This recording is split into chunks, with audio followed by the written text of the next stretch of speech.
mag-increase yung laging pagmamahal para sa kapwa, para sa ating pamilya. Maybe may mga tao na nakasakit sa atin, sa past natin, maybe nasaktan tayo, pero piliin natin magpatawad at magmahal. Minsan hindi madali, pero masarap sa feeling yung nagmamahal tayo, that what's inside our heart, hindi yung puro sama ng loob.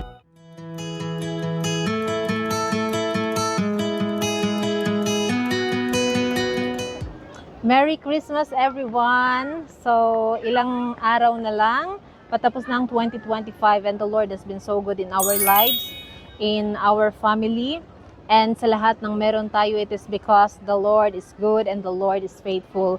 So, dahil patapos na yung taong ito, so, isa sa magandang regalo that we can give to ourselves as well as sa ibang tao ay ang dalawang bagay. Pagpapatawad at the same time, pagmamahal. And I would like to share this verse with you. 1 Thessalonians chapter 3 verse 12. May the Lord make your love increase and overflow for each other. So, nawa ang mag-increase yung laging pagmamahal para sa kapwa, para sa ating pamilya. Maybe may mga tao na nakasakit sa atin, sa past natin, maybe nasaktan tayo, pero piliin natin magpatawad at magmahal. Minsan hindi madali, pero masarap sa feeling yung nagmamahal tayo, that what's inside our heart, hindi yung puro sama ng loob, kundi let's always look at the bright side or brighter side of life na minahal tayo ng Panginoon.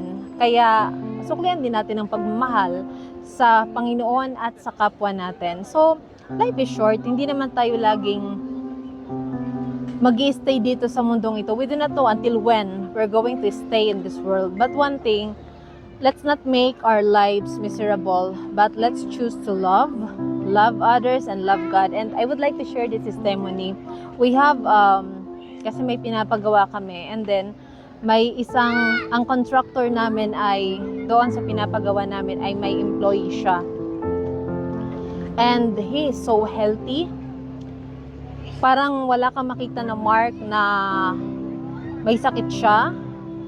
And it looks like okay naman yung life niya. So, in fact, yung work nila sa amin ay ay Monday to Saturday. So, sa Saturday, after work, so pumasok po siya ng Saturday, then umuwi siya sa bahay after na ng work kasi every Sunday lang yung wala silang pasok. And then, pag Monday, so dapat papasok siya. So, tinext siya ng in charge sa attendance, ang timekeeper, kung bakit hindi siya pumasok. Tapos ang nag-reply na doon sa timekeeper ay yung anak. Hindi na papasok yung tatay kasi patay na. So, ganun kabilis ang buhay, no? Hindi mo malaman kung hanggang kailan mananatili dito. And even I myself was shocked when I heard that because I was about to talk to him sa Monday kasi I'm going to try na i-discuss sa kanya even the plans para sa isang palapag. So, kaso hindi ko na madidiscuss kasi wala na. So, you see, and we realize na kung habang nabubuhay tayo lalo, so hindi natin alam yung panahon. So, piliin na natin mas maging mabuting tao, mas maging mapagmahal, mas maging matyaga, mas maging mahabain ang pasensya, mas maging mapagpatawad. Because we do not know until when we're going to stay in this world. Yung mga tao ngayon nakaharap mo, hindi mo alam bukas kung andyan pa.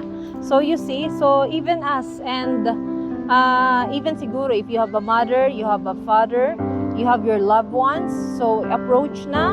So wala naman mawawala sa atin kapag humingi tayo ng tawad or tayo nagpatawad o nagmahal sa kapwa natin. Ang mawawala lang yung pride. So as we celebrate Christmas, let's choose love, not hatred. The Lord is so good sa buhay natin dahil ang Diyos ang unang nagmahal, ang Diyos ang unang nagpatawad. So if we want to be forgiven and if we want to be loved, love and forgive others as well as ourselves.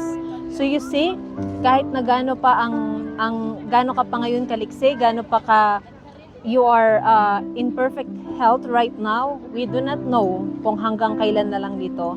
So let's celebrate this season, and for how many days magbabago na naman ang taon. So piliin natin na magmahal. So and let's rejoice in the Lord.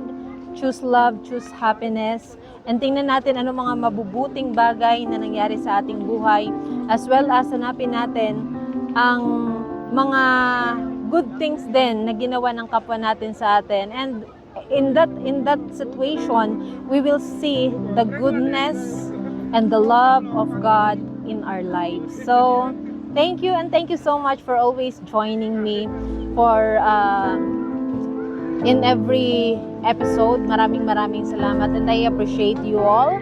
So God be all the glory. God bless. Enjoy life and always be a blessing to other people. Thank you, and God bless.